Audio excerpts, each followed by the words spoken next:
નમસ્કાર મિત્રો, સ્વાગત છે તમારું આપણી આ યુટ્યુબ ચેનલમાં જેનું નામ છે ગુજરાતી જીકેની જમાવટ।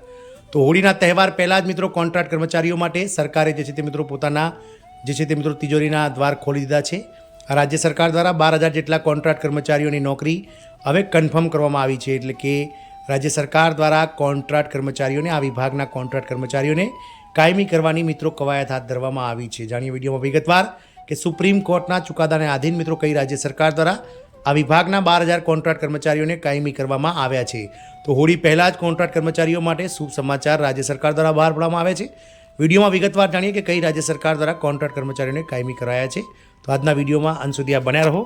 જો અમારી ચેનલમાં તમે નવા હોવ તો અમારી ચેનલને લાઇક, શેર અને સબસ્ક્રાઇબ કરી બાજુમાં રહેલું બેલ આઇકોન દબાવી ઓલ નોટિફિકેશન ઓન કરી લો, જેથી કરીને ચેનલ પર મૂકવામાં આવતા આવા આઉટસોર્સિંગ કોન્ટ્રાક્ટ કર્મચારી, સરકારી કર્મચારી વગેરેને લગતા ન્યૂઝ તમને અમારા ચેનલના માધ્યમથી સરળતાથી ઉપલબ્ધ થઈ જાય।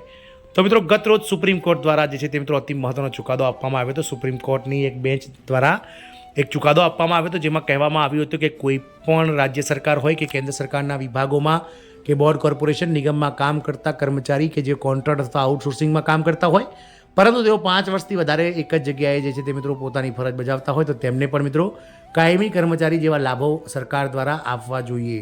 જો સરકાર આમ નથી કરતી તો આ કર્મચારીઓનું શોષણ થઈ રહ્યું હોય તેવું દેખાય છે।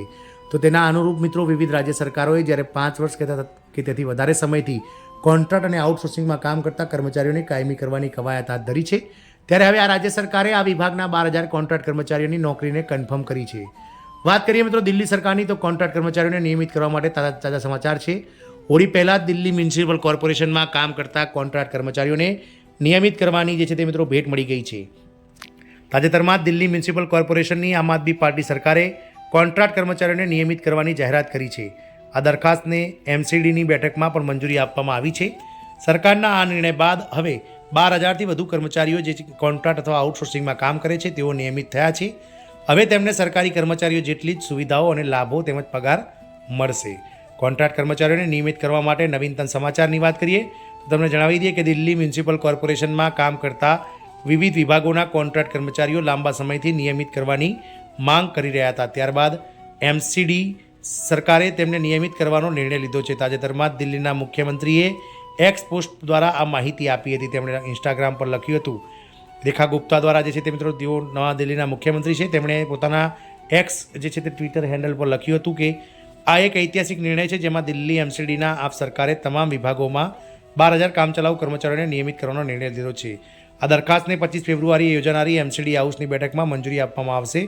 અમે એમસીડીના કામચલાઉ કર્મચારીઓને આપેલા વચનને પૂર્ણ કરવા જઈ રહ્યા છે। તેમણે કહ્યું હતું કે દેશના ઇતિહાસમાં કોઈ સરકારે આટલો મોટો નિર્ણય લીધો નથી, જે આજે અરવિંદ કેજરીવાલજીના માર્ગદર્શન હેઠળ એમસીડીની આપ સરકાર લેવા જઈ રહી છે। આ દરમિયાન આમ આદમી પાર્ટીના વડા અરવિંદ કેજરીવાલે ટ્વિટર પર લખ્યું હતું કે એમસીડીના તમામ 12,000 કામચલાઉ કર્મચારીઓને શુભકામના। આમ આદમી પાર્ટીએ પોતાનું વચન પાળતા કોર્પોરેશનના કામચલાઉ કર્મચારીઓને કાયમી કરવાનો ઐતિહાસિક નિર્ણય લીધો છે।